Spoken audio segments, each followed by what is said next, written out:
নমস্কাৰ ছাত্ৰ ছাত্ৰীসকল ষ্টাডি উইথ গৌৰী ইউটিউব চেনেলৰ অন্য এটা ভিডিঅ'লৈ তোমালোক সকলোকে স্বাগতম জনাইছোঁ। আমি ইতিমধ্যে দশমমান শ্ৰেণীৰ ইতিহাস খণ্ডটোৰ প্ৰথম অধ্যায়টো পঢ়ি আছিলোঁ। তোমালোকে প্ৰথম অধ্যায়টো আচলতে মই পাৰ্ট 1 দিছিলোঁ। পাৰ্ট 1ত তোমালোকক মই বংগভংগৰখিনি পঢ়াইছিলোঁ। তোমালোকে নিশ্চয় বুজি পাইছা। আৰু যদি তোমালোকে বংগভংগৰ ওপৰত কিবা প্ৰশ্ন আছে তেতিয়াহ'লে মোক সুধিব পাৰা। মই তোমালোকক এটা প্ৰশ্ন কৰিম যে বংগভংগ কাৰ নেতৃত্বত হৈছিলে, কোনজন ভাইচৰয়ৰ নেতৃত্বত হৈছিলে। তোমালোকে প্ৰশ্নটোৰ উত্তৰ মোক কমেণ্ট কৰি জনাবা, তেতিয়া মই গম পাম যে তোমালোকে ভালদৰে পাঠটো পঢ়িছা। আজি আমি সেই পাঠটোৰে প্ৰথম অধ্যায়ৰে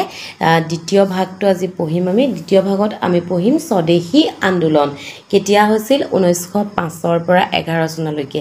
তোমালোকে মোক আৰু এটা প্ৰশ্নৰ উত্তৰ দিবা যে বংগভংগ কিমান চনত হৈছিলে। এই দুটা প্ৰশ্নৰ উত্তৰ তোমালোকৰ পৰা মোৰ আশা থাকিল, তোমালোকে নিশ্চয় দিবা। গতিকে আমি এতিয়া দ্বিতীয় প্ৰশ্নটো পঢ়িম। দ্বিতীয় প্ৰশ্ন নহয়, দ্বিতীয় ভাগটো পঢ়িম স্বদেশী আন্দোলন। স্বদেশী শব্দটোৱে কি বুজাইছে? স্বদেশী শব্দটোৱে হৈছে স্বদেশ। ঠিক আছে। ভিডিঅ'টো আৰম্ভ কৰাৰ পূৰ্বে সদায় কোৱাৰ দৰে তোমালোকক কওঁ, যদি ভিডিঅ'টো ভাল লাগে তেতিয়াহ'লে লাইক, কমেণ্ট আৰু শ্বেয়াৰ নিশ্চয় কৰিবা। আৰু লগতে মোৰ চেনেললৈ যদি কোনোবা প্ৰথমবাৰৰ বাবে আহিছা তেতিয়াহ'লে চেনেলটো ছাবস্ক্ৰাইব কৰিবা। তেতিয়াহ'লে এতিয়া আমি পঢ়োঁ স্বদেশী আন্দোলন। স্বদেশী শব্দটোৱে কি বুজায়? স্বদেশী তাৰমানে নিজৰ দেশৰ, হয়নে? বংগবাসীৰ ইচ্ছাৰ বিপৰীতে ব্ৰিটিছ চৰকাৰে বংগ বিভাজনৰ পৰিকল্পনা হাতত লৈছিলে। এই যে বংগ বিভাজন হৈছিলে তাত কিন্তু বংগবাসীৰ কোনো ইচ্ছা নাছিলে, হয়নে? ইচ্ছাৰ বিপৰীতে গৈ পেলাই ব্ৰিটিছ চৰকাৰে বংগ ভংগ কৰিছিলে। বংগদেশৰ কৃতি সন্তান সুৰেন্দ্ৰনাথ বন্দ্যোপাধ্যায়, বিপিন চন্দ্ৰ পাল, অৰবিন্দ ঘোষ, ৰবীন্দ্ৰনাথ ঠাকুৰ, ৰাসবিহাৰী বসু, ৰামেন্দ্ৰ সুন্দৰ ত্ৰিবেদী আদি বিখ্যাত চিন্তানায়কসকলে ব্ৰিটিছ চৰকাৰৰ বংগ বিভাজনৰ কুটিল চক্ৰান্ত বুজি পাইছিল আৰু তেওঁলোক জনতাৰ মাজত এই চক্ৰান্তৰ প্ৰচাৰ কৰি বংগ বিভাজনৰ বিৰুদ্ধে জনজাগৰণ গঢ়ি তুলিবলৈ সক্ষম হৈছিল। অৰ্থাৎ আমাক যদি কোৱা হয় যে বংগভংগৰ বিপৰীতে জনজাগৰণ বা বিপক্ষে জনজাগৰণ কোনে গঢ়ি তুলিছিল, আমি এইকেইজন বংগদেশৰ কৃতি সন্তানৰ নাম ল'ব লাগিব। বংগচ্ছেদ কাৰ্যকৰী কৰিলে বঙালী জাতিৰ ঐতিহ্যত আঘাত হোৱাৰ লগতে হিন্দু মুছলমানৰ মাজত সম্প্ৰীতি বিনষ্ট হোৱাৰ আশংকা কৰি তেওঁলোকে লিখনি আৰু সভা সমিতিৰ মাধ্যমেৰে জনতাৰ মাজত বংগ বিভাজনৰ বিৰুদ্ধে প্ৰচাৰ চলাইছিল। তেওঁলোকে ভাবিছিল যে যদি বংগ বিভাজন হয় তেতিয়াহ'লে বঙালী জাতিৰ ঐতিহ্যত আঘাত অনাৰ লগতে হিন্দু মুছলমানৰ মাজতো বিভেদ আহিব। তাৰপিছত চোৱা, তেওঁলোকে বংগ বিভাজনৰ বিৰুদ্ধে জনমত গঠন কৰিছিল আৰু প্ৰায় 70,000 মানুহৰ স্বাক্ষৰ, তাৰমানে 70,000 মানুহে চহী কৰা এখন প্ৰতিবাদ পত্ৰ ভাৰত সচিবৰ হাতত অৰ্পণ কৰিছিল। কিন্তু ইমানৰ পিছতো ব্ৰিটিছ চৰকাৰে আত্মপক্ষ সমৰ্থন কৰি ভাল প্ৰশাসনৰ কথা কৈ এণ্ড্ৰু ফ্ৰেজাৰৰ বংগভংগৰ আঁচনিৰ যুক্তিযুক্ততা প্ৰচাৰ কৰাত বংগদেশৰ জনতা ক্ষুব্ধ হৈছিল। কিন্তু ব্ৰিটিছ চৰকাৰে কি কৈছিল যে তেওঁলোকে ভাৰতীয় বংগদেশৰ মানুহখিনিয়ে ইমানখিনি কৰাৰ পাছতো তেওঁলোকে কিন্তু বংগভংগৰ সপক্ষেহে তেওঁলোকে মাত মাতিছিল আৰু তেওঁলোকে এণ্ড্ৰু ফ্ৰেজাৰক সমৰ্থন কৰিছিল। তাৰ ফলত বংগদেশৰ যিসকল জনতা আছিল সেই জনতা ক্ষুব্ধ হৈছিল। চৰকাৰৰ ফালৰ পৰা বংগচ্ছেদ কাৰ্যত পৰিণত কৰাৰ মনোভাৱ স্পষ্টকৈ প্ৰকাশ পোৱাৰ পাছত বংগদেশত চৰকাৰ বিৰোধী জনজাগৰণ ক্ৰমান্বয়ে বৃদ্ধি হ'বলৈ আৰম্ভ কৰিছিল। অৰ্থাৎ যেতিয়া গম পালে যে চৰকাৰে বংগভংগৰ সপক্ষেহে মত পোষণ কৰিছে, তেতিয়া যিসকল এই বংগভংগৰ বিপক্ষে আছিল, অৰ্থাৎ বংগৰ যিসকল জনসাধাৰণ আছিল, তেওঁলোকে জনজাগৰণ ক্ৰমান্বয়ে বৃদ্ধি কৰিছিল। জাতীয় জনমতক উপেক্ষা কৰাৰ লগতে বঙালী জাতীয়তাবাদ ধ্বংস কৰি হিন্দু মুছলমানৰ মাজত বিভেদ সৃষ্টি কৰিবলৈকে চৰকাৰে গ্ৰহণ কৰিব বিচৰা বংগ বিভাজনৰ বিৰুদ্ধে সমগ্ৰ বংগদেশত বিশাল জাতীয় আন্দোলনৰ সূচনা হৈছিল। আৰু সমগ্ৰ বংগদেশত কি হৈছিলে? জাতীয় আন্দোলন, তাৰমানে বংগভংগৰ বিৰুদ্ধে এখন আন্দোলনৰ সূচনা হৈছিল। লৰ্ড কাৰ্জনে ভাৰতীয়সকলক শিক্ষা, সংবাদপত্ৰ, স্থানীয় স্বায়ত্তশাসন আদি অধিকাৰৰ ওপৰত হস্তক্ষেপ কৰি ইতিমধ্যে সমগ্ৰ ভাৰতীয়ৰ মনত অসন্তুষ্টিৰ ভাৱ জগাই তুলিছিল তাৰমানে লৰ্ড কাৰ্জনৰ ওপৰত ভাৰতীয় জনগণ ইতিমধ্যেই বিতুষ্ট হৈছিল তাৰমানে অসন্তুষ্ট হৈছিল কিয় যে তেওঁলোকে ভাৰতীয়সকলক শিক্ষাৰ ওপৰত সংবাদপত্ৰৰ ওপৰত স্থানীয় স্বায়ত্তশাসনৰ ওপৰত সকলোতে হস্তক্ষেপ কৰিছিল সেইকাৰণে ভাৰতীয় জনগণে লৰ্ড কাৰ্জনক ইতিমধ্যে বেয়া পাবলৈ আৰম্ভ কৰিছিল বংগ বিভাজনৰ পৰিকল্পনাও আছিল প্ৰতিক্ৰিয়াশীল গতিকে বংগভংগৰ অসন্তুষ্টিৰ উত্তাপে প্ৰবল বিক্ষোভৰ সৃষ্টি কৰিছিল 1903 খ্ৰীষ্টাব্দৰ 6 ডিচেম্বৰ তাৰিখে বংগ দ্বিখণ্ডিত কৰাৰ প্ৰস্তাৱ উত্থাপিত হোৱাৰ পৰা 1905 খ্ৰীষ্টাব্দৰ 19 জুলাই তাৰিখে বংগ বিভাজনৰ পৰিকল্পনাটো চৰকাৰীভাৱে প্ৰকাশ কৰালৈকে পূৰ্ববংগ উত্তৰবংগ আৰু পশ্চিমবংগৰ বিভিন্ন ঠাইত অনুষ্ঠিত প্ৰতিবাদী সভাৰ যোগেদি প্ৰবল জনসংগ্ৰামৰ জোৱাৰ উঠিছিল অৰ্থাৎ এই যে বংগভংগ ইয়াৰ প্ৰস্তাৱ কেতিয়া উত্থাপিত হৈছিল যদি আমাৰ প্ৰশ্ন আহে আমি কি লিখিম 1903 চনৰ 6 ডিচেম্বৰ তাৰিখে আৰু চৰকাৰীভাৱে কেতিয়া পৰিকল্পনাটো প্ৰকাশ পাইছিল 1905 চনৰ 19 জুলাই তাৰিখে আৰু তেতিয়ালৈকে তাৰমানে এই সময়ছোৱাত 1903 6 ডিচেম্বৰৰ পৰা 1905 19 জুলাইলৈকে কি হৈছিল যে সমগ্ৰ পূৰ্ববংগ উত্তৰবংগ আৰু পশ্চিমবংগৰ বিভিন্ন ঠাইত মানুহে জনসংগ্ৰাম বা প্ৰবল প্ৰতিবাদ কৰিছিল জাতি বৰ্ণ নিৰ্বিশেষে সকলো মানুহে এই গণসংগ্ৰামত জপিয়াই পৰিছিল তাৰমানে সকলো জাতিৰ মানুহে কোনো জাতি বৰ্ণ ধৰ্ম কোনেও একো চোৱা নাছিল সকলোৱে এই আন্দোলনত জপিয়াই পৰিছিল বংগচ্ছেদৰ পৰিণতি হিচাপে সংঘবদ্ধভাৱে বিদেশী বস্তু বৰ্জন আৰু স্বদেশী বস্তু গ্ৰহণৰ সিদ্ধান্ত জনসভাত অনুমোদিত হোৱাৰ পিছত এই আন্দোলন স্বদেশী আন্দোলন নামেৰে জনাজাত হয় অৰ্থাৎ এই আন্দোলনতে কি কৈছিলে যে সকলো মানুহে বিদেশী বস্তু বৰ্জন কৰিছিল অৰ্থাৎ যিসকল বস্তু বিদেশত তৈয়াৰ কৰা হয় সেই বস্তু বৰ্জন কৰিছিলে আৰু স্বদেশী বস্তু গ্ৰহণ কৰিছিলে অৰ্থাৎ যিবোৰ আমাৰ নিজ দেশত ভাৰতীয়সকলে যিখিনি নিজে বনায় তেনেকুৱা বস্তু সকলোৱে গ্ৰহণ কৰিছিল সেইবাবে এই আন্দোলনটোৰ নাম কি হৈ গৈছিল স্বদেশী আন্দোলন সঞ্জীৱনী পত্ৰিকাৰ সম্পাদক আছিল কৃষ্ণ কুমাৰ মিত্ৰ 1852 পৰা 1936 প্ৰকাশিত 6 জুলাই 1904 খ্ৰীষ্টাব্দত বংগৰ সৰ্বনাশ নামৰ নিবন্ধটোৱে বংগদেশৰ জনতাৰ মাজত তীব্ৰ আলোড়নৰ সৃষ্টি কৰিছিল সঞ্জীৱনী পত্ৰিকাত এটা লেখা প্ৰকাশ পাইছিল বংগৰ সৰ্বনাশ আৰু এই লেখাটোৱে কি কৈছিলে তীব্ৰ আলোড়নৰ সৃষ্টি কৰিছিল অৰ্থাৎ বংগদেশত ই একদম তুলপাৰ লগাই দিছিলে প্ৰস্তাৱিত বংগদেশ বিভাজনৰ বিৰুদ্ধাচৰণ কৰাৰ উদ্দেশ্যে প্ৰথমখন প্ৰতিবাদী সভা 14 জুলাই 1905 খ্ৰীষ্টাব্দত খুলনাত বাগেৰবাৰীত অনুষ্ঠিত হৈছিল প্ৰথম সভাখন অনুষ্ঠিত হৈছিল 1905 খ্ৰীষ্টাব্দৰ 14 জুলাইত বংগ বিভাজনৰ বিৰুদ্ধে যিখন প্ৰথম সভা আছিল সুৰেন্দ্ৰনাথ বন্দ্যোপাধ্যায় মতিলাল ঘোষ দ্বিজেন্দ্ৰলাল মিত্ৰ প্ৰমুখ্যে নেতাসকলে জন্মভূমিক খণ্ড বিখণ্ড কৰিব বিচৰা ইংৰাজৰ কুটিল চক্ৰান্তৰ বিৰুদ্ধে সজাগ হ'বলৈ সকলোকে আহ্বান জনাইছিল অৰ্থাৎ ইয়াত কোন জড়িত আছিল চোৱা এই আন্দোলনত সুৰেন্দ্ৰনাথ বন্দ্যোপাধ্যায় মতিলাল ঘোষ দ্বিজেন্দ্ৰনাথ মিত্ৰ আদি 16 আৰু 17 জুলাই তাৰিখে অৰ্থাৎ 1905 চনৰ 16 আৰু 17 জুলাই তাৰিখে অনুৰূপ সভা ক্ৰমে কিশোৰগঞ্জ আৰু পাবনাত অনুষ্ঠিত হৈছিল সেই একে এখন সভা এখন কেতিয়া অনুষ্ঠিত হৈছিল কিশোৰগঞ্জত আৰু এখন হৈছিল পাবনাত বংগভংগৰ পৰিকল্পনাটো চৰকাৰীভাৱে প্ৰকাশ হোৱাৰ পিছদিনা অৰ্থাৎ 19 জুলাইত যেতিয়া প্ৰকাশ পাইছিল 1905 জুনৰ গতিকে এটা পিছদিনাৰ কথা কৈছে অৰ্থাৎ 20 জুলাই দিনাৰ কথা কৈছে দিনাজপুৰত দ্বিতীয়খন বিশাল সভা অনুষ্ঠিত হৈছিল অৰ্থাৎ বংগভংগ যেতিয়া চৰকাৰীভাৱে ইয়াক প্ৰকাশ পাইছিল 1905 চনৰ 19 জুলাইত তাৰ পাছতে 20 জুলাইতে কি হৈছিল যে দিনাজপুৰত দ্বিতীয়খন বিশাল সভা অনুষ্ঠিত হৈছিল দিনাজপুৰৰ মহাৰাজৰ পৌৰোহিত্যত অনুষ্ঠিত এই সভাত নতুন কৰ্মপন্থাৰ প্ৰয়োজনীয়তা উপলব্ধি কৰি বিদেশী বস্তু বৰ্জন কৰাৰ প্ৰস্তাৱ গ্ৰহণ কৰিছিল জিলা পৰ্যায়ত সভা সমিতি আয়োজন কৰি তৃণমূল পৰ্যায়ৰ পৰা প্ৰতিবাদী আন্দোলন গঢ়ি তোলাৰ আঁচনি লোৱা হৈছিল অৰ্থাৎ সকলোৱে কি কৈছিলে বিদেশী বস্তু বৰ্জন কৰি স্বদেশী বস্তু আকোৱালি লৈছিল তাৰপিছত চোৱা আন্দোলনমুখৰ পৰিৱেশে ছাত্ৰ সমাজক আকৰ্ষণ কৰিছিল ৰিপন কলেজৰ বৰ্তমান সুৰেন্দ্ৰনাথ কলেজ তেতিয়াৰ নামটো কি আছিল ৰিপন কলেজ আৰু বৰ্তমান সেই কলেজখনৰ নাম সুৰেন্দ্ৰনাথ কলেজ ছাত্ৰসকলে পোনপ্ৰথমে শ্ৰেণীকোঠা ত্যাগ কৰি আন্দোলনত ভাগ লৈছিল সেই কলেজৰ ছাত্ৰ ছাত্ৰীসকলে শ্ৰেণীকোঠা অৰ্থাৎ শ্ৰেণী বৰ্জন কৰিছিল তেওঁলোকে শ্ৰেণী উপস্থিত থকা নাছিল 31 জুলাই তাৰিখে ৰিপন কলেজৰ ছাত্ৰসকলৰ নেতৃত্বত কলিকতাৰ সমগ্ৰ স্কুল কলেজৰ ছাত্ৰই বিশাল ছাত্ৰ সমাৰোহ আয়োজন কৰি বংগ বিভাজনৰ প্ৰতিবাদ সাব্যস্ত কৰিছিল আৰু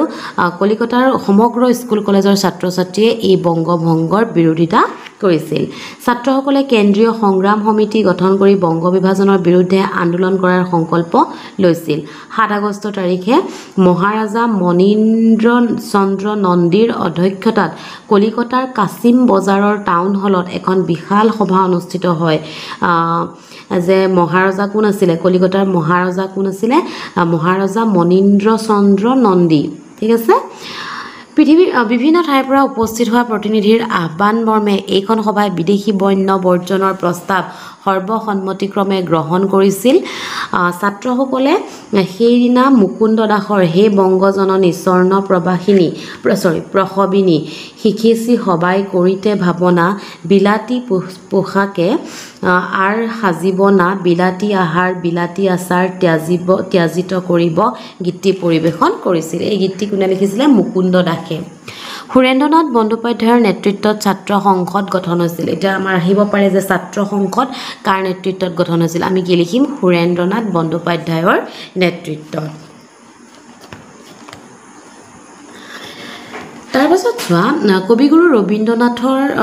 ঠাকুৰে উদ্দাত্ত ভাষণেৰে বংগবাসীক সাম্প্ৰদায়িক ঐক্য বজাই ৰাখিবলৈ আহ্বান জনাইছিল বিদেশী সামগ্ৰীৰ কিনা বেচা বন্ধ কৰিবলৈ ছাত্ৰসকলে ব্যৱসায়িক প্ৰতিষ্ঠানত পিকেটিং কৰা আৰম্ভ কৰিছিল সভাস্থলীত বিদেশী বস্ত্ৰ আৰু বিদেশী সামগ্ৰী দাহ কৰা হৈছিল অৰ্থাৎ সকলোফালে বিদেশী বস্তু বা বিদেশী যিকোনো বস্তুৱে কি কৰা হৈছিল বৰ্জন কৰা হৈছিল 23 ছেপ্টেম্বৰ তাৰিখে উত্তৰ কলিকতাৰ ৰাজা বজাৰত আয়োজিত বিশাল জনসভাই বংগভংগ আঁচনিৰ তীব্ৰ বিৰোধিতা কৰিছিল আব্দুল ৰছুলৰ পৌৰোহিত্যত অনুষ্ঠিত এইখন সভাত হালিম গজনবী লিয়াকত হুছেইন মহম্মদ ইছমাইল চৌধুৰী প্ৰমুখ্যে ভালেকেইজন মুছলমান নেতা উপস্থিত আছিল ভংগ বিৰোধী আন্দোলনটো সক্ৰিয়তাৰে আগবঢ়াই নিয়াৰ ক্ষেত্ৰত এই সভাখনে গুৰুত্বপূৰ্ণ ভূমিকা পালন কৰিছিল বংগভংগ কাৰ্যকৰী হোৱাৰ দিনা অৰ্থাৎ 16 অক্টোবৰ 1905 চনত কাৰ্যকৰী হৈছিল দেই বংগবাসীয়ে জাতীয় শোক দিৱস পালন কৰিছিল ইমানখিনি পাছতো কিন্তু বংগভংগ হৈছিল আৰু কেতিয়া হৈছিল ইয়াক চৰকাৰীভাৱে কেতিয়া প্ৰকাশ কৰা হৈছিল ইয়াৰ পৰিকল্পনাটো 1905 খ্ৰীষ্টাব্দৰ 19 জুলাইত আৰু ই কাৰ্যকৰী কেতিয়া হৈছিল 16 অক্টোবৰ 1905 চনত আৰু বংগবাসীয়ে ইয়াক কি জাতীয় শোক দিৱস হিচাপে পালন কৰিছিল ৰামেন্দ্ৰ সুন্দৰ ত্ৰিবেদীৰ প্ৰস্তাৱ মৰ্মে বংগদেশৰ প্ৰত্যেক ঘৰ মানুহে সেইদিনা ৰান্ধনী ঘৰত পাক বন্ধ ৰাখিছিল অৰ্থাৎ কোনেও ভাত বনোৱা নাছিলে কবিগুৰুৰ আহ্বান ক্ৰমে কলিকতাৰ জনতাই বঙালী জাতিৰ অখণ্ডতাৰ প্ৰতীক হিচাপে সেইদিনা ৰাখী বন্ধন পালন কৰিছিল আৰু কবিগুৰুৱে সেইদিনাখন ৰাখী বন্ধন পালন কৰিবলৈ আহ্বান জনাইছিল সকলো বঙালী মানুহক আৰু তেওঁলোকে ৰাখী বন্ধন পালন কৰিছিল ৰবীন্দ্ৰনাথ ঠাকুৰ ৰচিত ৰাখী সংগীত বাঙালীৰ প্ৰাণ বাঙালীৰ মন এক হওক হে ভগৱান গীতটি গাই গাই হিন্দু মুছলমানৰ মাজত যুগমীয়া সম্প্ৰীতি আৰু ভাতৃত্ববোধৰ এনাজৰী সুদৃঢ় কৰাৰ হেতু পথচাৰীৰ হাতত ৰাখি পিন্ধাইছিল হিন্দু মুছলমান উভয়ৰে মাজত একতাৰ ভাৱ জগাই তুলিবৰ কাৰণে তেওঁলোকে পথচাৰীৰ হতুৱাই বা পথচাৰী তাৰমানে ৰাস্তা দি যোৱা মানুহৰ হাতত ৰাখি পিন্ধাইছিল কবিগুৰুৰ নেতৃত্বত হাজাৰ হাজাৰ জনতাই কালুতোলা আৰু চিতপুৰ বৰ মছজিদত উপস্থিত হৈ মৌলবী আৰু অন্যান্য মুছলমান লোকসকলক ৰাখি বন্ধন কৰিছিল ইয়াত কি হৈছিলে যে সেইদিনা মুছলমান লোকসকলকো ৰাখি বান্ধা হৈছিলে তাৰমানে আমি সকলো ভাই ভাই এই বস্তুটো বুজাবলৈ সকলোকে ৰাখি পিন্ধাইছিল বংগদেশৰ জিলাই জিলাই প্ৰতিবাদী সভা অনুষ্ঠিত কৰি সেইদিনাৰ পৰা স্বদেশী বস্তু ব্যৱহাৰৰ প্ৰস্তাৱ আখৰে আখৰে পালন কৰাৰ সিদ্ধান্ত লৈছিলে যে কোনেও বিদেশী বস্তু গ্ৰহণ নকৰে সকলোৱে স্বদেশী বস্তুৱে গ্ৰহণ কৰিব 16 অক্টোবৰ আবেলি সমগ্ৰ কলিকতাত বংগভংগৰ বিৰুদ্ধে হৰতাল পালন কৰা হয়। দোকান পোহাৰ অনুষ্ঠান প্ৰতিষ্ঠান বাছ ট্ৰাম আদি বন্ধ ৰখা হয়। অৰ্থাৎ সকলোবোৰ বন্ধ ৰখা হ'ল আৰু হৰতাল তেওঁলোকে সেইদিনাখন পালন কৰিছিলে। আনন্দমোহন বসুৱে বংগভূমিৰ একতা আৰু ঐতিহ্যৰ প্ৰতীক হিচাপে ফেডাৰেল হলৰ আধাৰশিলা স্থাপন কৰি বিশাল জনতাক উদ্দেশ্যি সকলোকে বংগভংগ বিৰোধী আন্দোলনত জঁপিয়াই পৰিবলৈ আহ্বান জনাইছিল। যে ফেডাৰেল হলৰ আধাৰশিলা কোনে স্থাপন কৰিছিল বুলি আহিলে আমি কি লিখিম? আনন্দমোহন বসুৱে। বংকিমচন্দ্ৰ চট্টোপাধ্যায় বন্দে মাতৰম গীতেৰে মুখৰিত কলিকতাৰ জনতাই দেশপ্ৰেমৰ শ্লোগান আৰু কবিতাৰে আকাশ বতাহ কঁপাই দিলে। তাৰমানে বন্দে মাতৰম গীতটি কোনে লিখিছিলে? বংকিমচন্দ্ৰ চট্টোপাধ্যায়ে। আৰম্ভণিতে স্বদেশী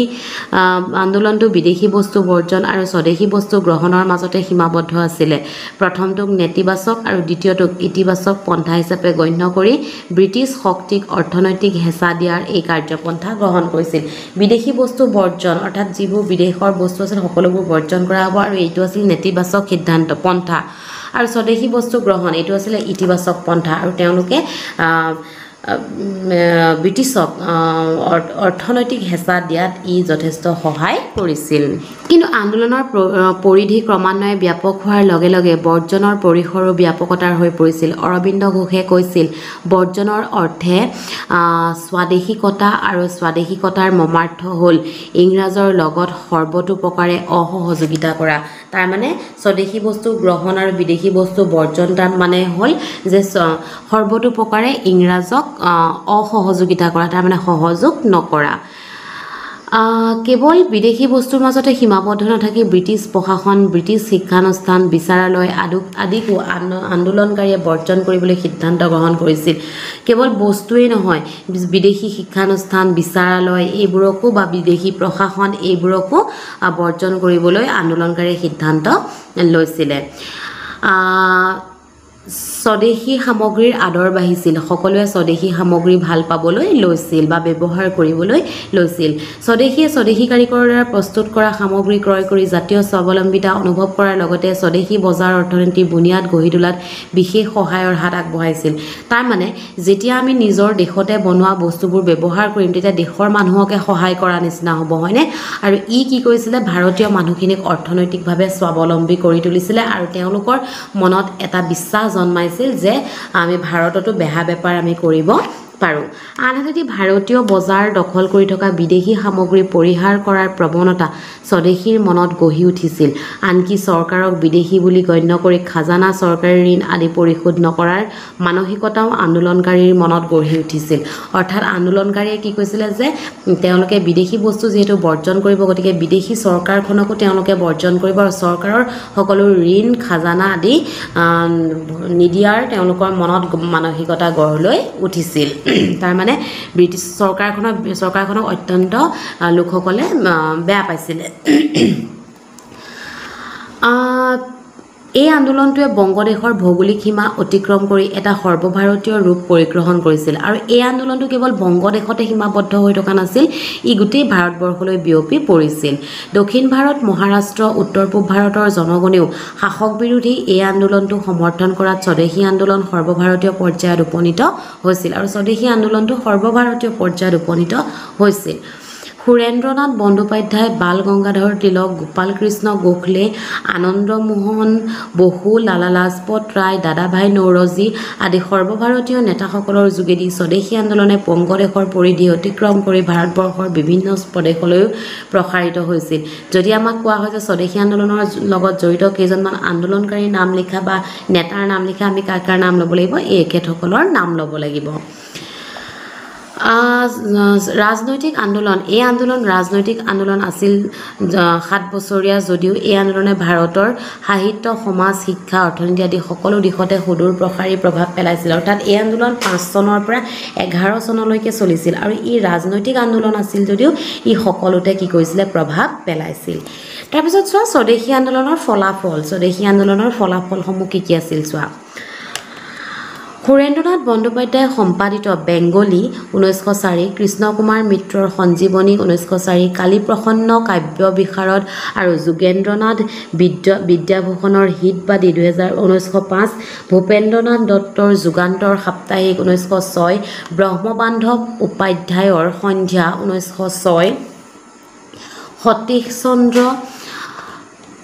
সতীশ চন্দ্ৰ মুখোপাধ্যায়ৰ দি ডন 1906, কুমুদিনী মিত্ৰৰ মহিলা আলোচনী সুপ্ৰভাত 1906, অৰবিন্দ ঘোষৰ বন্দে মাতৰম 1905 আদি সংবাদপত্ৰ আৰু আলোচনীত প্ৰকাশিত জাতীয়তাবাদী লেখাসমূহে বংগভংগ বিৰোধী আন্দোলনৰ তীব্ৰ গতি কৰি তুলিছিল। বংগভংগ ক'ত কি সংবাদপত্ৰ আৰু আলোচনীত প্ৰকাশিত হৈছিল এইসমূহ তোমালোকে ভালদৰে নামখিনি চাই থবা। স্বদেশী আন্দোলনৰ পটভূমিত ৰচিত উল্লেখযোগ্য নাটকসমূহ আছিল ক্ষীৰোদ প্ৰসাদৰ পলাশীৰ প্ৰায়শ্চিত্ত, গিৰীশ ঘোষৰ চিৰাজউদ্দৌলা আৰু মীৰ কাছিম, অমৃতলাল বসুৰ চাব্বাস বাঙালী, অমৰেন্দ্ৰ নাথ দত্তৰ বংগৰ অংগচ্ছেদ ইত্যাদি। এইসমূহ আছিল নাটক। কিহৰ ওপৰত প্ৰতিষ্ঠিত হৈছিলে? বংগভংগৰ স্বদেশী আন্দোলনৰ পটভূমিত ৰচিত নাটক আছিলে। একেদৰে স্বদেশী আন্দোলনৰ পটভূমিত ৰচিত বিখ্যাত গ্ৰন্থ কেইখনমান হ'ল যে স্বদেশী আন্দোলনৰ পটভূমিত গ্ৰন্থও ৰচিত হৈছিল আৰু সেইবোৰ হ'ল স্বৰ্ণকুমাৰী দেৱীৰ জাপানী বীৰ, প্ৰথমনাথ ৰায়চৌধুৰীৰ জয় সংগীত, কাৰ্তিক চন্দ্ৰ দাসগুপ্তৰ নব্য ভাৰত, ৰামেন্দ্ৰ সুন্দৰ ত্ৰিবেদীৰ বংগলক্ষ্মীৰ ব্ৰতকথা। এইবোৰ হৈছে কেইখনমান গ্ৰন্থ যি বংগভংগ বা আমাৰ স্বদেশী আন্দোলনৰ ওপৰত লিখা হৈছিলে। স্বদেশী আন্দোলনক কেন্দ্ৰ কৰি কবিগুৰু ৰবীন্দ্ৰনাথ ঠাকুৰে 23টি গীত ৰবীন্দ্ৰনাথ ঠাকুৰে ৰচনা কৰা 23টি গীত ভাৰতীয় সংস্কৃতিৰ সম্পদ হৈ থাকিব। স্বদেশী আন্দোলনক কেন্দ্ৰ কৰি কবিগুৰু ৰবীন্দ্ৰনাথ ঠাকুৰে কেইটা গীত লিখিছিল বুলি ক'লে আমি কি লিখিম যে 23টা। আমাৰ সোণাৰ বাংলা আমি তোমাকে ভালোবাসি শীৰ্ষক গীতটিয়ে পৰৱৰ্তী সময়ত স্বাধীন বাংলাদেশৰ ৰাষ্ট্ৰীয় সংগীতৰ মৰ্যাদা লাভ কৰিছিল। যে বাংলাদেশৰ ৰাষ্ট্ৰীয় সংগীতটো কি আছিলে? আমাৰ সোণাৰ বাংলা আমি তোমাকে ভালোবাসি। যদি তোৰ ডাক শুনে কেও না আহে তবে একলা চলৰেৰ দৰে তীব্ৰ জাতীয় আবেদনময়ী গীতে চিৰকালে জনপ্ৰিয়তা লাভ কৰি থাকিব। আন্দোলনৰ সময়ত ৰজনীকান্ত সেন, মুকুন্দ দাস, দ্বিজেন্দ্ৰলাল ৰয় আদিৰ গীতেও বঙালী জাতিক উদ্বুদ্ধ কৰিছিল। তাৰমানে দেখিছানে সেই সময়ত বহুতখিনি গীত হওক, কাব্য হওক, কবিতা হওক ৰচিত হৈছিল। স্বদেশী আন্দোলনৰ পটভূমিত ৰবীন্দ্ৰনাথে ৰচনা কৰা এটা বিখ্যাত প্ৰবন্ধ আছিল ভাই ভাই এক ঠাই। এইটো হৈছিলে ৰবীন্দ্ৰনাথৰ এটা বিখ্যাত প্ৰবন্ধ। অৱনীন্দ্ৰনাথ ঠাকুৰৰ প্ৰচেষ্টাত বংগীয় কলা সংসদ নামৰ জাতীয় অনুষ্ঠানটো স্বদেশী আন্দোলনৰ সময়ত গঢ় লৈ উঠিছিল। অৱনীন্দ্ৰনাথ ঠাকুৰে তেওঁৰ সুবিখ্যাত বংগমাতা ছবিখন অংকন কৰি পাশ্চাত্য কলাৰ সমকক্ষ হিচাপে ভাৰতীয় কলাক প্ৰতিষ্ঠা কৰিছিল। ভগিনী নিবেদিতাই বংগমাতাক ভাৰত মাতাৰ ৰূপ প্ৰদান কৰিছিল। তাৰপিছত আহিল জাতীয় শিক্ষা। ঠিক আছে, জাতীয় শিক্ষাত কি হৈছিল চোৱা। প্ৰথমতে আমি চালোঁ জাতীয় সাহিত্যত কি হৈছিল, এতিয়া আমি চাম জাতীয় শিক্ষাত কি হৈছিলে। স্বদেশী আন্দোলন কেৱল বিদেশী বন্য বৰ্জনৰ মাজতে সীমাবদ্ধ থকা নাছিলে। ই কি কৰিছিলে যে ছাত্ৰসকলৰ মাজত দেখা দিয়া আন্দোলনৰ প্ৰৱণতাৰ প্ৰতি লক্ষ্য ৰাখি বংগ প্ৰদেশ চৰকাৰৰ মুখ্য সচিব R.W. কাৰ্লাইলে এখন জাননী জাৰি কৰি ছাত্ৰসকলক আন্দোলনত ভাগ নল'বলৈ সকীয়াই দিছিল। যে যিহেতু বংগভংগ আন্দোলনত বা স্বদেশী আন্দোলনত ছাত্ৰসকলেও ভাগ লৈছিলে, সেইকাৰণে কি কৈছিলে যে বংগ প্ৰদেশ চৰকাৰৰ মুখ্য সচিব W. কাৰ্লাইলে কি কৈছিলে যে ছাত্ৰসকলে যাতে বিদেশী আন্দোলনত ভাগ নলয় তাৰ বাবে স্বদেশী আন্দোলনত ভাগ নলয় তাৰ বাবে তেওঁলোকক সকীয়াই দিছিল। ছাত্ৰসকলে কাৰ্লাইলৰ জাননীৰ বিৰুদ্ধে প্ৰতিবাদ কৰি শ্ৰেণীকোঠা ত্যাগ কৰিছিল আৰু তেওঁলোকে কাৰ্লাইলৰ সেই জাননীৰ বিপক্ষেও কি কৰিছিলে প্ৰতিবাদ কৰিছিল আৰু তেওঁলোকে কি কৰিছিলে শ্ৰেণী ত্যাগ কৰিছিল। ৰবীন্দ্ৰনাথ ঠাকুৰৰ সভাপতিত্বত কলিকতাৰ পটলডাঙা মল্লিকবাৰীত অনুষ্ঠিত বিশাল ছাত্ৰসভাত এণ্টি চাৰ্কুলাৰ ছ'চাইটি গঠন কৰি চৰকাৰৰ আদেশ অমান্য কৰাৰ সিদ্ধান্ত গ্ৰহণ কৰিছিল। বিপিন চন্দ্ৰ পাল, ৰবীন্দ্ৰনাথ ঠাকুৰ, আব্দুল ৰছুল প্ৰমুখ্যে নেতাসকলে ছাত্ৰ সমাজক চৰকাৰী শিক্ষানুষ্ঠান ত্যাগ কৰিবলৈ আহ্বান জনাইছিল। এইকেইজন নেতাই ছাত্ৰসকলক কি কৈছিলে যে চৰকাৰী শিক্ষানুষ্ঠান যাওঁতে তেওঁলোকে ত্যাগ কৰে। একে সময়তে সতীন্দ্ৰনাথ মুখোপাধ্যায় সম্পাদিত ডন পত্ৰিকাই কলিকতা বিশ্ববিদ্যালয়ক গোলামখানা হিচাপে অভিহিত কৰি ছাত্ৰসকলক সেই গোলামখানা ত্যাগ কৰি জাতীয় শিক্ষা গ্ৰহণ কৰিবলৈ আহ্বান জনাইছিলে। যে সতীশ চন্দ্ৰ মুখোপাধ্যায়ে কি কৈছিলে যে কলিকতা বিশ্ববিদ্যালয়ক গোলামখানা বুলি কৈছিল আৰু ছাত্ৰসকলক সেই গোলামখানা অৰ্থাৎ সেই কলিকতা বিশ্ববিদ্যালয় ত্যাগ কৰিবলৈ তেওঁ আহ্বান জনাইছিল। সতীশ চন্দ্ৰ মুখোপাধ্যায়ে ৰবীন্দ্ৰনাথ ঠাকুৰ আৰু চাৰুদাস বন্দ্যোপাধ্যায়ৰ সহযোগত ডন ছ'চাইটি নামৰ এটা জাতীয় অনুষ্ঠান গঢ় দি ছাত্ৰমহলৰ মাজত দেশাত্মবোধ জাগ্ৰত কৰাত ব্ৰতী হৈছিল। ডন ছ'চাইটি কোনে গঠন কৰিছিল বুলি ক'লে কি লিখিবা সতীশ চন্দ্ৰ মুখোপাধ্যায়, ৰবীন্দ্ৰনাথ ঠাকুৰ আৰু চাৰুদাস বন্দ্যোপাধ্যায়ে। ঠিক আছে। এই ছ'চাইটিয়ে কাৰ্জনৰ বিশ্ববিদ্যালয় আইন কাৰ্লাইল জাননীৰ সম্পূৰ্ণ বিৰুদ্ধাচৰণ কৰি জাতীয় শিক্ষা সক্ৰিয় ৰূপত গঢ়ি তোলাৰ এখন আন্দোলন আৰম্ভ কৰিছিল। 5 আগষ্ট তাৰিখে ৰবীন্দ্ৰনাথ ঠাকুৰে কলিকতাৰ এখন জনসভাত জাতীয় শিক্ষাৰ প্ৰয়োজনীয়তা সম্পৰ্কে জ্ঞানগৰ্ভ বক্তৃতা দিছিল। অৰ্থাৎ ছাত্ৰ সমাজক তেওঁলোকে পাকে প্ৰকাৰে এই আন্দোলনত জঁপিয়াই পৰিবলৈ অনুৰোধ নহয় আচলতে তেওঁলোকে তেওঁলোকৰ মনত দেশাত্মবোধ জগাই তুলিছিল। 8 নৱেম্বৰত ৰংপুৰত দ্বিতীয়খন জাতীয় বিদ্যালয় স্থাপন কৰা হয়। তেওঁলোকে কি কৰিছিলে যে বংগ জাতীয় বিদ্যালয় স্থাপন কৰিছিল। 1905 চনৰ 6 আগষ্টত বংগ জাতীয় বিদ্যালয় স্থাপন কৰিছিল আৰু দ্বিতীয়খন জাতীয় বিদ্যালয় স্থাপন কৰিছিল ৰংপুৰত 8 নৱেম্বৰত। আৰু চৰকাৰী কি হৈছিলে বিদ্যালয় ত্যাগ কৰা ছাত্ৰৰ সংখ্যা বাঢ়ি আহিছিল। ৰাস বিহাৰী বসুৰ অধ্যক্ষতাত কলিকতাৰ টাউন হলত 11 মাৰ্চ তাৰিখে অনুষ্ঠিত সভাত জাতীয় শিক্ষা পৰিষদ নামৰ জাতীয় শিক্ষাৰ শীৰ্ষ অনুষ্ঠানটো গঠন হয়। জাতীয় শিক্ষাৰ শীৰ্ষ অনুষ্ঠানটো কি আছিলে? জাতীয় শিক্ষা পৰিষদ। আৰু এইটো কেতিয়া গঠন হৈছিলে? কাৰ অধ্যক্ষতাত? ৰাস বিহাৰী বসুৰ অধ্যক্ষতাত কলিকতাৰ টাউন হলত। আৰু কেতিয়া অনুষ্ঠিত হৈছিলে? গঠন হৈছিলে 11 মাৰ্চ তাৰিখে। তাৰপিছত 15 আগষ্ট তাৰিখে বংগ জাতীয় মহাবিদ্যালয় স্থাপন হয়। দেখিছেনে? মহাবিদ্যালয় তাৰমানে কলেজো স্থাপন হয় বংগ জাতীয় মহাবিদ্যালয় 1906 চনত। অৰবিন্দ ঘোষে ঘোষে মহাবিদ্যালয়ৰ অধ্যক্ষ পদ অলংকৃত কৰিছিল। জাতীয় মহাবিদ্যালয়ৰ অধ্যক্ষ কোন আছিল? অৰবিন্দ ঘোষ। একেটা বছৰতে 12 ডিচেম্বৰত বংগ জাতীয় মহাবিদ্যালয়ক জাতীয় বিশ্ববিদ্যালয়লৈ উন্নীত কৰা হ'ল। তাৰমানে এই মহাবিদ্যালয়খনে শেষত কি হৈছিলগৈ? জাতীয় বিশ্ববিদ্যালয়। স্বদেশী আন্দোলনৰ সময়খিনিত সৰ্বমুঠ 62খন মাধ্যমিক আৰু 3000খন প্ৰাথমিক জাতীয় বিদ্যালয় গঢ়ি উঠে। দেখিছানে? মানে নিজৰ দেশৰ বস্তু ব্যৱহাৰ কৰাৰ উদ্দেশ্যে কিমানখিনি জাতীয় বিদ্যালয় গঢ়ি উঠিছিল। খ্যাতনামা বেৰিষ্টাৰ তাৰকনাথ পালিতৰ অসমৰ প্ৰথমগৰাকী ICS আনন্দৰাম বৰুৱাৰ অন্তৰংগ বন্ধু। এইটো প্ৰশ্ন আহিব পাৰে, অসমৰ প্ৰথমগৰাকী ICS কোন আছিলে? আনন্দৰাম বৰুৱা। অৰ্থ সাহায্যত বেংগল টেকনিকেল ইনষ্টিটিউট নামৰ শিক্ষানুষ্ঠানটো গঢ়ি উঠিছিল। দেখিছানে? তাৰপিছত জাতীয় বিশ্ববিদ্যালয়ৰ আৰ্হিত পাটনাত বিহাৰ বিদ্যাপীঠ, মহাৰাষ্ট্ৰত সমৰ্থ বিদ্যালয় আৰু গুজৰাটত গুজৰাট বিদ্যালয় প্ৰতিষ্ঠা হৈছিল। তাৰপিছত স্বদেশী আন্দোলনত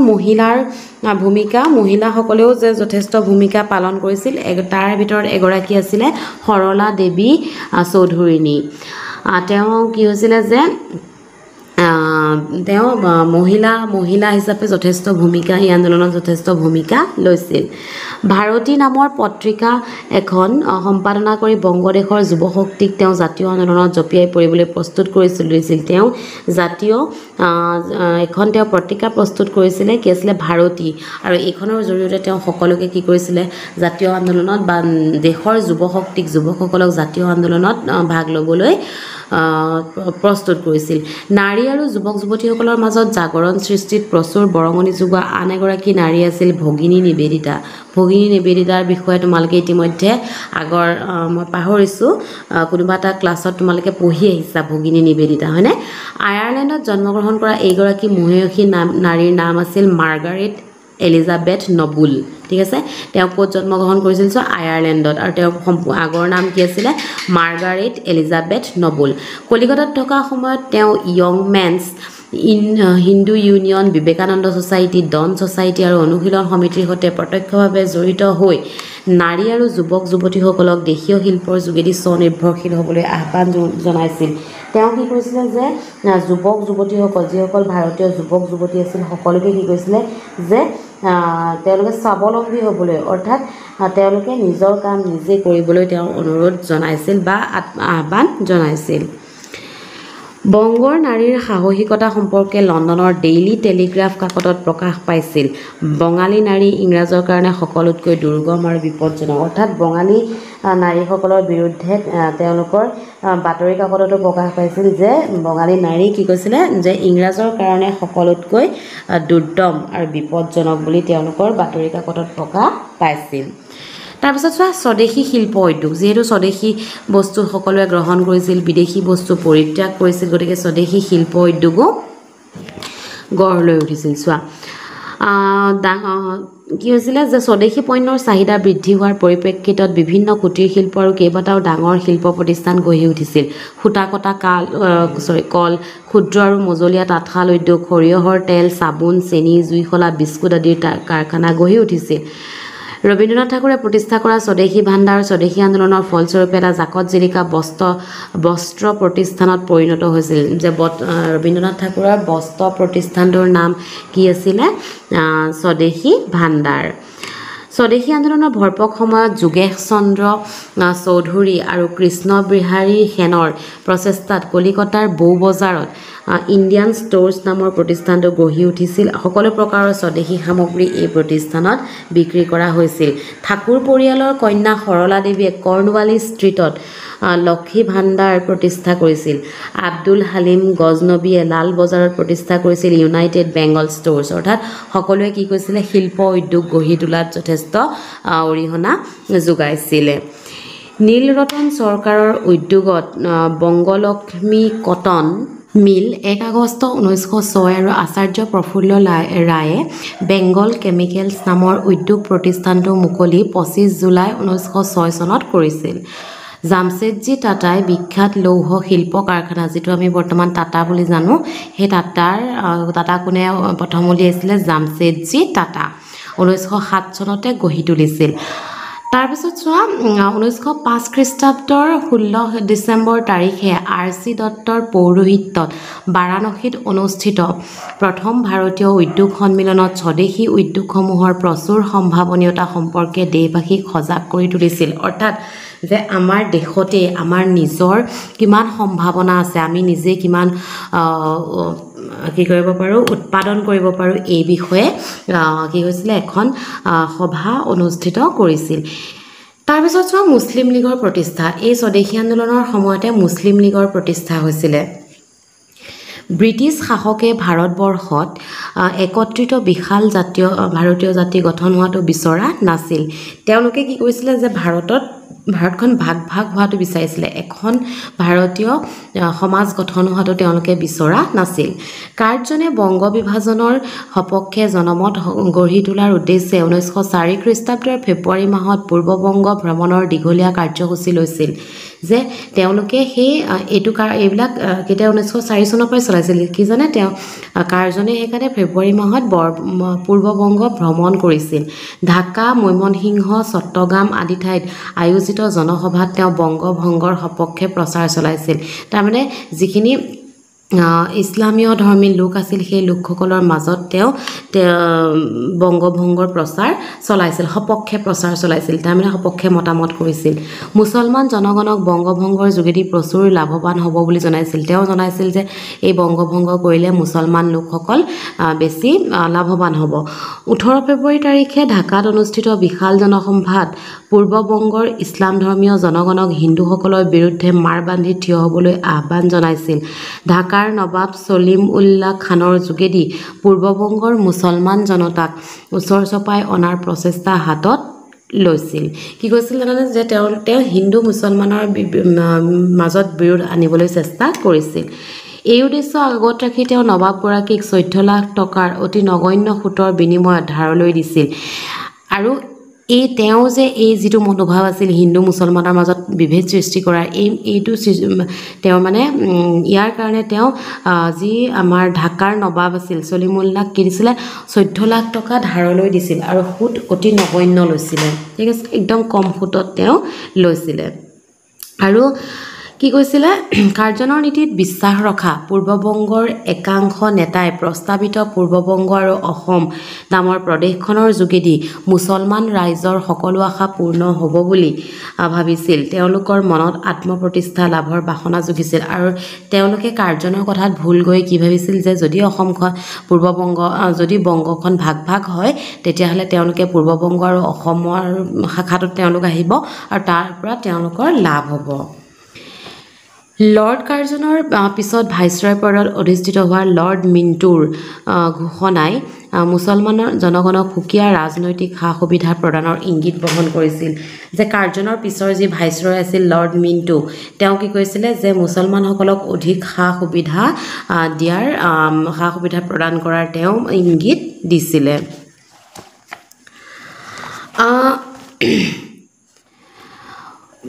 তেওঁ এখন ঘোষণা কৰিছিলে আৰু তেওঁলোকে কি কৰিছিলে মুছলমান যিসকল নেতা আছিলে সেই নেতাসকলে কি কৈছিলে আলিগড় কলেজৰ অধ্যক্ষ উইলিয়াম আৰ্কবল্ডৰ লগত আলোচনা কৰি এখন আবেদন প্ৰস্তুত কৰিছিল মুছলমানসকলৰ বাবে সাংবিধানিক সুকীয়া নিৰ্বাচনী মণ্ডল গঠনৰ অপৰিহাৰ্যতা এই আবেদনৰ মাজেৰে উত্থাপন হৈছিল আৰু কি কৰিছিল যে তেওঁলোকে মুছলমান লোকসকলে তেওঁলোকৰ বাবে এখন সুকীয়া আইন প্ৰণয়নৰ আবেদন কৰিছিল 1 অক্টোবৰ তাৰিখে আগা খাৰ নেতৃত্বত 35জনীয়া এটা সজাতি দলে চিমলাত উপস্থিত হৈ লৰ্ড মিণ্টুৰ হাতত এই আবেদন প্ৰদান কৰিছিল ভাইসৰয়ে তেওঁলোকৰ দাবীসমূহ সহানুভূতিৰে বিবেচনা কৰাৰ আশ্বাস প্ৰদান কৰিছিল ৰাজ অনুগ্ৰহৰ এই অনুকূল পৰিৱেশত তেওঁলোকে তেওঁলোকৰ উদ্দেশ্যক সাৰ্থক ৰূপ দিয়াত নিমগ্ন হৈছিল আৰু তেওঁলোকে চিমলাত গৈ পেলাই তেওঁলোকে লৰ্ড মিণ্টুক লগ কৰিছিল আৰু তেওঁলোকে যিখন আলোচনা কৰি পেলাই আবেদন কৰিছিলে সেই আবেদনখন তেওঁলোকে দিছিলে আৰু লৰ্ড মিণ্টুৱে তেওঁলোকৰ এই আবেদনখন কি কৰিছিলে যে আশ্বাস দিছিল যে এখন আমি বিবেচনা কৰিম আমি সহানুভূতিৰে বিবেচনা কৰিম 1906 খ্ৰীষ্টাব্দৰ 30 ডিচেম্বৰ তাৰিখে ঢাকাৰ নবাব সলিমুল্লাহ আহ্বানক্ৰমে বংগদেশৰ একাংশ শিক্ষিত মুছলমান বৰমূৰীয়াই নবাব বিকৰ উল মুলকৰ পৌৰোহিত্যত ঢাকা ৰাজদৰবাৰত আয়োজিত সভাত অংশগ্ৰহণ কৰিছিল আৰু তাতেই সৰ্বভাৰতীয় মুছলিম লীগৰ জন্ম হৈছিল মুছলিম লীগৰ লক্ষ্য আৰু উদ্দেশ্য কি সেই বিষয়ে নবাব সলিমুল্লাহে ঘোষণা কৰিছিল লক্ষ্য আৰু উদ্দেশ্য কেইটা চোৱা ব্ৰিটিছ চৰকাৰৰ প্ৰতি মুছলমান ৰাইজৰ মনত আনুগত্যৰ প্ৰসাৰ ঘটোৱা অৰ্থাৎ ব্ৰিটিছ চৰকাৰে যে ভাল কাম কৰি আছে এই বিষয়ে তেওঁলোকে মুছলমান ৰাইজক জনোৱা ব্ৰিটিছ চৰকাৰক মুছলমান ৰাইজৰ ৰাজনৈতিক অধিকাৰ আৰু স্বাৰ্থৰ প্ৰতি সদা সচেতন কৰি ৰখা এই লীগৰ যোগেদি তেওঁলোকে ব্ৰিটিছ চৰকাৰে যাতে মুছলমান লোকসকলৰ ৰাজনৈতিক অধিকাৰ আৰু স্বাৰ্থৰ প্ৰতি মানে নজৰ ৰাখে তাৰ প্ৰতি তেওঁলোকে নজৰ ৰাখিব মুছলমান ৰাইজৰ মনৰ পৰা ভয় সন্ত্ৰাস বিদ্বেষ ভাৱৰ অন্ত পেলাই সকলোৰে মাজত একতা গঢ়ি তোলা মুছলমান লোকসকলৰ মাজত একতা গঢ়ি তুলিব ভাইসৰয় লৰ্ড মিণ্টু আৰু ভাৰত সচিব জন মৰ্লেই মুছলিম লীগৰ কামত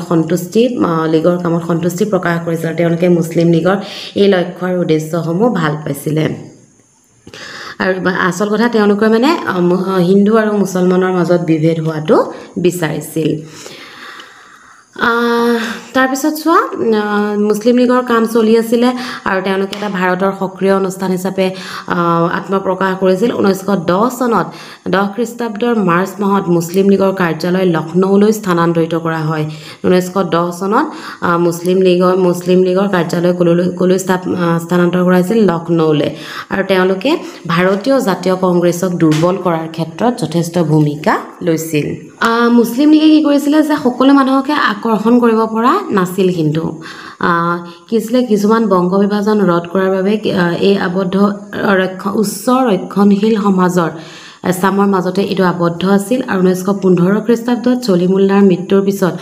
লীগৰ লক্ষণশীল চৰিত্ৰৰ ভালেখিনি পৰিৱৰ্তন ঘটিছিল অৰ্থাৎ নবাব সলিমুল্লাহৰ মৃত্যুৰ পাছতে এই মুছলিম লীগৰ ভালেখিনি চৰিত্ৰৰ পৰিৱৰ্তন ঘটিছিল তাৰপিছত চোৱা স্বদেশী আন্দোলন আৰু জাতীয় কংগ্ৰেছ সুৰেন্দ্ৰনাথ বন্দ্যোপাধ্যায় বিপিন চন্দ্ৰ পাল অৰবিন্দ ঘোষ অশ্বিনী কুমাৰ দত্ত প্ৰমুখ্যে কেইবাজনো বংগদেশৰ ৰাজহুৱা জীৱনৰ গুৰিয়াল তথা অসাধাৰণ বুদ্ধিমত্তা সম্পন্ন ৰাজনৈতিক নেতাই জাতীয় কংগ্ৰেছৰ যোগেদি ভাৰতবৰ্ষত বংগ বিভাজনৰ বিৰুদ্ধে জনমত সুসংগঠিত কৰিব পাৰিছিল ভাৰতীয় জাতীয় বংগভংগৰ বিৰুদ্ধে জনমত গঠন কৰিছিল এইসকল লোকে 1885 খ্ৰীষ্টাব্দৰ পৰা 1905 খ্ৰীষ্টাব্দলৈকে ভাৰতবাসীৰ কেৱল আৰ্থিক আৰু সামাজিক উন্নয়নৰ ওপৰত মনোযোগ দি অহা জাতীয় কংগ্ৰেছে বংগভংগক কেন্দ্ৰ কৰি ভাৰতৰ জাতীয় জীৱনত এটা বৃহত্তম অনুষ্ঠান হিচাপে আত্মপ্ৰকাশৰ সুযোগ পাইছিল তাৰমানে আমি যদি কওঁতে ভাৰতীয় জাতীয় কংগ্ৰেছৰ জন্ম কেতিয়া হৈছিল 1885 খ্ৰীষ্টাব্দত আৰু তেওঁলোকে এই বংগভংগৰ বিৰুদ্ধে মাত মাতি পেলাই তেওঁলোকে ভাৰতীয় জাতীয় জীৱনত এটা বৃহত্তম অনুষ্ঠান হিচাপে আত্মপ্ৰকাশ কৰিছিল 1903 খ্ৰীষ্টাব্দত লালমোহন ঘোষৰ পৌৰোহিত্যত মাদ্ৰাজত অনুষ্ঠিত জাতীয় কংগ্ৰেছৰ 19তম অধিৱেশনে চৰকাৰক বংগ বিভাজনৰ পৰিকল্পনা ত্যাগ কৰিবলৈ সকীয়াই দিছিল আৰু তেওঁলোকে কি কৈছিলে 19তম এই জাতীয় কংগ্ৰেছৰ যি অধিৱেশন হৈছিল 1903 চনত তেওঁলোকে কি কৈছিলে বংগ বিভাজনৰ পৰিকল্পনাটো ত্যাগ কৰিবলৈ সকীয়াই দিছিল তাৰমানে ব্ৰিটিছ চৰকাৰক বংগভংগ কাৰ্যকৰী 16 অক্টোবৰ 1905 কৰাৰ আগে ভাৰতীয় জাতীয় কংগ্ৰেছে প্ৰতিনিধি হিচাপে লালা লাজপত ৰায় আৰু গোপাল কৃষ্ণ গোখলে লণ্ডনত উপস্থিত হৈ প্ৰস্তাৱিত বংগভংগ আঁচনি পৰিত্যাগ কৰিবলৈ চৰকাৰৰ ওচৰত আবেদন জনাইছিল যে বংগভংগ যেতিয়া তেওঁলোকে কৰিব বুলি ক'লে ব্ৰিটিছ চৰকাৰে তেতিয়া তেওঁলোকে জাতীয় কংগ্ৰেছে প্ৰতিনিধি হিচাপে দুজন মানুহ পঠাইছিল এজন হ'ল লালা লাজপত ৰায় আৰু আনজন হ'ল গোপাল কৃষ্ণ গোখলে তেওঁলোকক লণ্ডনলৈ পঠাইছিল আৰু এই বংগভংগ পৰিত্যাগ কৰিবলৈ তেওঁলোকৰ ওচৰত আবেদন জনাইছিল কিন্তু সেই ব্ৰিটিছে তেওঁলোকৰ আবেদন গ্ৰহণ কৰা নাছিল তাৰমানে আবেদনৰ প্ৰতি কোনো সঁহাৰি জনোৱা নাছিল বংগ বিভাজনৰ ফলস্বৰূপে 7 বছৰীয়া স্বদেশী আন্দোলনৰ শেষত 1911 চনত ইংৰাজ চৰকাৰে বংগ একত্ৰিতকৰণ কৰিবলৈ বাধ্য হয় দেখিছানে 1905 চনত বংগভংগ হৈছিলে আৰু 1911 চনত কিন্তু এই বংগভংগ কি হৈছিলে একত্ৰিকৰণ কৰিবলৈ বাধ্য হৈছিল অৰ্থাৎ বংগদেশক পুনৰ একত্ৰিকৰণ কৰি পেলাইছিল তাৰপিছত চৰকাৰৰ আন্দোলন বিৰোধী কৰ্মপন্থা ব্ৰিটিছ চৰকাৰে বংগভংগৰ ক্ষেত্ৰত ভাৰতীয় জাতীয় কংগ্ৰেছৰ উদাৰপন্থী নেতাসকলৰ পৰা সহযোগিতা আশা কৰিছিল লৰ্ড কাৰ্জনে এই নেতাসকলক হাতৰ মুঠিত ৰখাৰ উদ্দেশ্যে বহুতকে ব্ৰিটিছ চৰকাৰৰ আৰোপিত উপাধি পদক আৰু পদ প্ৰদান কৰিছিল উদাৰপন্থী কংগ্ৰেছ সদস্যক উচ্চ ন্যায়ালয়ৰ বিচাৰপতি পদ ব্ৰিটিছ সংসদৰ সদস্য পদ ভাইচৰয় পৰিষদৰ সদস্য পদ নতুবা প্ৰাদেশিক পৰ্যায়ৰ লোভনীয় সদস্য পদ যাচি বংগভংগৰ পৰিকল্পনাত তেওঁলোকৰ সমৰ্থন আশা কৰিছিল অৰ্থাৎ ব্ৰিটিছ চৰকাৰে এই যে যি চৰকাৰে যি আন্দোলন কৰিছিল যিসকল লোকে আন্দোলন কৰিছিল তেওঁলোকক ভাল ভাল পদত অধিষ্ঠিত কৰিছিল যাতে তেওঁলোকে বংগভংগৰ বিপক্ষে মাত নামাতে কিন্তু কাৰ্জনে কি কৰিছিলে এই আন্দোলন কিন্তু তথাপিও দুৰ্বল কৰিব পৰা নাছিলে এই আহ্বানৰ প্ৰতি বিপিন চন্দ্ৰ পালে সকলো নেতাকে ব্ৰিটিছ প্ৰদত্ত উপাধি পদ পদবী আদি বৰ্জন কৰাৰ আহ্বান জনায় এই আহ্বানৰ প্ৰতি সঁহাৰি জনাই গোপাল কৃষ্ণ গোখলে পোনপ্ৰথমে নাইটহুড উপাধি ব্ৰিটিছ চৰকাৰক ঘূৰাই দিছিলে আৰু কি কৈছিলে যে সকলো নেতাকে কি কৰিছিলে হোলঠেকত পেলাইছিলে তেওঁলোকে ব্ৰিটিছ চৰকাৰে আৰু কি কৈছিল কিন্তু বিপিন চন্দ্ৰ পালে সকলোকে আহ্বান জনাইছিল যাতে তেওঁলোকে এই পদবীবোৰ ত্যাগ কৰে আৰু প্ৰথম এই আহ্বানত সঁহাৰি জনাইছিলে গোপাল কৃষ্ণ গোখলে তেওঁ নাইটহুড উপাধিটো ব্ৰিটিছে দিয়া এৰি দিছিলে তাৰপিছত চোৱা স্বদেশী আন্দোলনৰ অৱদান কি আছে 1 নম্বৰ স্বদেশী আন্দোলনে ভাৰতবাসীৰ এক গণ আন্দোলন সম্পৰ্কে ৰাজনৈতিক শিক্ষা দি যাবলৈ সক্ষম হৈছিল দেশৰ বেছিভাগ মানুহে আন্দোলনত সমবেত হ'লে যে গণ আন্দোলনত জয়যুক্ত হোৱাটো সুনিশ্চিত সেই কথা ভাৰতীয় স্বদেশী আন্দোলনৰ যোগেদি আয়ত্ত কৰিব পাৰিছিল যে সকলো মানুহ যেনেকৈ আমি কওঁ ৰাইজে নখ জোকাৰিলে নৈ বয় ঠিক তেনেদৰে সকলো মানুহ যদি একত্ৰিত হয় তেতিয়াহ'লে এটা আন্দোলন সফল হ'ব পাৰে আৰু স্বদেশী আন্দোলনৰ পৰা আমি এইটো শিকিলোঁ ভাৰতীয় জাতীয় কংগ্ৰেছে আৰম্ভণিৰে পৰা আবেদন নিবেদনৰ মাজেৰে সহনশীল চিন্তাত বিশ্বাস ৰাখি ব্ৰিটিছ চৰকাৰৰ ওচৰত ভাৰতীয় উন্নতি আশা কৰিছিল বংগভংগক কেন্দ্ৰ কৰি ভাৰতীয় জাতীয় কংগ্ৰেছে চিন্তা কৰ্মত পৰিৱৰ্তনৰ সূচনা হৈছিল একমাত্ৰ গণসংগ্ৰামৰ যোগেদিহে ভাৰতীয়ৰ উন্নতি সম্ভৱ এই ভাৱনা স্বদেশী তাৰমানে যে ব্ৰিটিছ চৰকাৰে জাতীয় কংগ্ৰেছে কি কৰিছিলে বিভিন্ন আবেদন নিবেদন কৰিছিল যাতে ব্ৰিটিছ চৰকাৰে মানি লয় আৰু তেওঁলোকে বংগভংগ ত্যাগ কৰে কিন্তু কি কৈছিলে গম পালে যে জাতীয় কংগ্ৰেছে গম পালে যে গণ আন্দোলনৰ যোগেদিহে এইটো সম্ভৱ হ'ব 3 নম্বৰ লৰ্ড কাৰ্জনে ভাইসৰয়ৰ আসনত বহি ঘোষণা কৰিছিল শাসন আৰু শোষণ একেলগে চলাই যোৱা হ'ব administration and exploitation will go hand in hand অৰ্থাৎ শাসনো কৰিব শোষণো কৰিব লৰ্ড কাৰ্জনে কৈছিলে বংগবাসীয়ে সাম্ৰাজ্যবাদী শাসকৰ এই দম্ভুক্তিৰ উপযুক্ত উত্তৰ দিছিল বিদেশী পণ্য বৰ্জন বিদেশী স্বদেশী পণ্য ব্যৱহাৰ আৰু স্বদেশী শিল্প গঢ়ি তোলাৰ বাবে গ্ৰহণ কৰা মানসিক দৃঢ়তা আৰু একাগ্ৰতাৰ যোগেদি সেইকাৰণে ভাৰতৰ অৰ্থনীতি আৰু শিল্প বিকাশৰ ইতিহাসত স্বদেশী আন্দোলনৰ অৱদান চিৰকাল জিলিকি থাকিব অৰ্থাৎ কি হৈছিলে যে যি দম্ভালি মাৰিছিলে লৰ্ড কাৰ্জনে সেই দম্ভালিৰ উত্তৰ ভাৰতীয়সকলে স্বদেশী বস্তু ব্যৱহাৰ কৰি পেলাই দিছিলে বিদেশী বস্তু পৰিহাৰ কৰি আৰু যেতিয়া স্বদেশী বস্তু গ্ৰহণ কৰিছিলে সকলোৱে কি গম পালে যে ভাৰতৰ অৰ্থনীতি আৰু শিল্পৰ বিকাশ হ'ল সকলোৱে যেতিয়া স্বদেশী বস্তু গ্ৰহণ কৰে ভাৰতৰ উন্নতি সুনিশ্চিত স্বদেশী আন্দোলনৰ মাজেৰে ভাৰতীয়ই ব্ৰিটিছ চৰকাৰৰ ওপৰত স্বৰাজ দাবী কৰাৰ সুযোগ লাভ কৰিছিল স্বৰাজ তাৰমানে তেওঁলোকে স্বাধীনতা দাবী কৰাৰ সুযোগ লাভ কৰিছিল স্বদেশী আন্দোলনৰ তীব্ৰ উত্তেজনাই জাতীয় কংগ্ৰেছক দাদাভাই নৰজীৰ পৌৰোহিত্যত অনুষ্ঠিত কলিকতা অধিৱেশনত পোনপ্ৰথমে ভাৰতীয়ৰ বাবে স্বৰাজ দাবী কৰি প্ৰস্তাৱ গ্ৰহণ কৰিবলৈ বাধ্য কৰিছিল অৰ্থাৎ ভাৰতীয়ক স্বাধীনতা লাভ কৰিবৰ কাৰণে প্ৰস্তাৱ গ্ৰহণ কৰিবলৈ বাধ্য কৰিছিল অৰ্থাৎ তেওঁলোকে ইমান দিনে স্বাধীনতাৰ কথা চিন্তা কৰা নাছিলে কিন্তু এই স্বদেশী আন্দোলনৰ পৰাই ভাৰতবাসীয়ে স্বাধীনতাৰ কথা চিন্তা কৰিছিল স্বদেশী আন্দোলনৰ মাজেৰে ভাৰতীয় নাৰী আন্দোলনৰ প্ৰৱণতা গঢ়ি উঠিছিল দুটা ঘটনাই বংগদেশৰ নাৰী সমাজক আন্দোলনমুখী কৰি তুলিছিল প্ৰথমটো আছিলে প্ৰফুল্ল চাকিৰ ফাঁচীৰ দিনটোত বংগদেশৰ প্ৰতিটো পৰিয়ালে উপবাসে কটাইছিল অৰ্থাৎ যি এই আন্দোলনত যি প্ৰফুল্ল চাকি আছিল তেওঁ ফাঁচী দিয়া হৈছিল আৰু তেওঁৰ যিদিনাখন ফাঁচী দিছিলে সকলো মানুহে বংগদেশৰ সকলো মানুহে উপবাসে আছিলে অৰ্থাৎ তেওঁলোকে একো খোৱা নাছিল মাতৃসকলে পাকঘৰৰ ৰন্ধন কাৰ্য বন্ধ কৰি গোটেই দিনটো শোকত ম্ৰিয়মান হৈ দেশ সেৱাৰ প্ৰতি উৎসাহিত হৈছিল আৰু মাতৃসকলৰ মনত দেশ প্ৰেমৰ ভাৱ জাগিছিল যাতে তেওঁলোকে গোটেই দিনটো শোকত তেওঁলোক ম্ৰিয়মান হৈ আছিল দ্বিতীয়টো আছিল বংগভংগক কেন্দ্ৰ কৰি চৰকাৰক ক্ষুৰধাৰ সমালোচনা কৰাৰ অপৰাধত যুগান্তৰ পত্ৰিকাৰ সম্পাদক ভূপেন্দ্ৰনাথ দত্তক যেতিয়া পুলিচে কঠোৰ শাস্তি বিহিছিল তেতিয়া দত্তৰ মাতৃ ভুৱনেশ্বৰী দেৱীয়ে স্বামী বিবেকানন্দৰ মাতৃ অৰ্থাৎ ভূপেন্দ্ৰনাথ দত্তৰ স্বামী বিবেকানন্দৰ মাতৃ এগৰাকী ভুৱনেশ্বৰী দেৱী দুখ নকৰি সকলো নাৰীক আন্দোলনৰ কাৰণে সাজু হ'বলৈ আহ্বান জনাইছিল হাজাৰ হাজাৰ নাৰীয়ে পুৰুষৰ লগত সমানে আন্দোলনত ভাগ ল'বলৈ সাজু হৈছিলে যি আমাৰ স্বামী বিবেকানন্দ আৰু ভূপেন্দ্ৰনাথ দত্তৰ মাতৃ আছিল ভুৱনেশ্বৰী দেৱী তেওঁ সকলোকে দুখ নকৰিবলৈ আহ্বান জনাইছিল আৰু তেওঁলোকে এই আন্দোলনত অংশগ্ৰহণ কৰিবলৈ তেওঁলোকক আহ্বান জনাইছিল স্বদেশী আন্দোলনৰ মাজেৰে ভাৰতবৰ্ষত সশস্ত্ৰ বিপ্লৱৰ সূচনা হৈছিল আগ্নেয়াস্ত্ৰৰ বিপ্লৱৰ পথ অনুসৰণ কৰি দেশক স্বাধীন কৰাৰ প্ৰৱণতা এচাম আন্দোলনকাৰীৰ মাজত গঢ়ি উঠিছিল সশস্ত্ৰ বিপ্লৱ তাৰমানে অস্ত্ৰ লৈ পেলাই বিপ্লৱ কৰাৰ প্ৰৱণতা জাগি উঠিছিল বংগভংগ বাতিলৰ সিদ্ধান্তই ব্ৰিটিছ চৰকাৰৰ পৰাজয়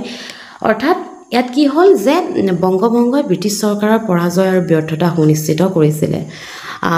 তোমালোকক মই আগতেও কৈছোঁ তোমালোকৰ আগৰ মই ক্লাছ 9ত তোমালোকক কৈ আহিছোঁ যে তোমালোকে পাঠ্যৰ মূল কথাসমূহ কেতিয়াও পঢ়িবলৈ নাপাহৰিবা আৰু এই মূল কথাসমূহ তোমালোকে প্ৰত্যেক দিনাই দুটা পাঠৰ হ'লেও মূল কথা তোমালোকে ৰিডিং দিবা ঠিক আছে কাৰণ এই মূল কথাখিনি জানিলে তোমালোকে বহুতখিনি আমাৰ যে চমু উত্তৰৰ প্ৰশ্ন আহে 1 নম্বৰীয়া প্ৰশ্ন আহে বা তোমালোকৰ এতিয়া যি MCQ আহিব সেই MCQখিনি তোমালোকে ধুনীয়াকৈ কৰিব পাৰিবা গতিকে মই তোমালোকক আগতেও কৈছোঁ এতিয়াও কওঁ যে তোমালোকে কেতিয়াও পাঠটোৰ মূল কথা পঢ়িবলৈ নাপাহৰিবা তোমালোকে যিকোনো পাঠৰে প্ৰত্যেক দিনাই যিকোনো দুটা পাঠৰ মই অকল সমাজ অধ্যয়ন বুলি কোৱা নাই তোমালোকে বিজ্ঞান হ'ব পাৰে অসমীয়া হ'ব পাৰে বা অসমীয়াৰ শব্দ অৰ্থ হ'ব পাৰে বা যিকোনো পাঠৰ তোমালোকে মূল কথা দুটা পাঠৰ হ'লেও পঢ়িবলৈ চেষ্টা কৰিবা আৰু দাগ দি যাবা যে আজি কোন দুটা পঢ়িলা কাইলৈ বেলেগ দুটা পঢ়িবা এনেকৈ যে তোমালোকে গোটেই বছৰটো পঢ়িবা তেতিয়া তোমালোকৰ কিছুমান প্ৰশ্নৰ তোমালোকে প্ৰশ্ন দেখিলে উত্তৰ তোমালোকৰ মনলৈ অহা হৈ যাব গতিকে মূল কথাসমূহ তোমালোকে পঢ়িবলৈ নাপাহৰিবা তোমালোকৰ ভিডিঅ'টো মোৰ যি ইতিহাসৰ দশম শ্ৰেণীৰ ইতিহাসৰ যি প্ৰথমটো ভিডিঅ' আছিলে প্ৰথমটো পাঠৰ আজি ইমানতে অন্ত পৰিছে আগৰ ভিডিঅ'টো তোমালোকক মই ইতিমধ্যে দিছোঁৱেই তোমালোকে নিশ্চয় পাইছাই যিসকলে মোৰ চেনেলটো ছাবস্ক্ৰাইব কৰি থৈছা তেওঁলোকে নিশ্চয় পাইছাই আৰু আজি এইটো হৈছে পাৰ্ট 2 তোমালোকৰ গতিকে মই আশা কৰোঁ তোমালোকে সকলোৱে ভালকৈ বুজি পাইছা যদি কিবা বুজি পোৱা নাই তেতিয়াহ'লে মোক তোমালোকে কমেণ্ট কৰি প্ৰশ্ন সুধিব পাৰা ইয়াৰ পাছৰ ভিডিঅ'ত মই তোমালোকৰ এই পাঠটোৰ প্ৰশ্ন উত্তৰসমূহ কৰি দিম যদি ভিডিঅ'টো ভাল লাগিছে লাইক কমেণ্ট আৰু শ্বেয়াৰ কৰিবলৈ নাপাহৰিবা লগতে মোৰ চেনেললৈ যদি প্ৰথমবাৰৰ বাবে আহিছা তেতিয়াহ'লে চেনেলটো ছাবস্ক্ৰাইব কৰিবা আজিলৈ আহোঁ থেংক ইউ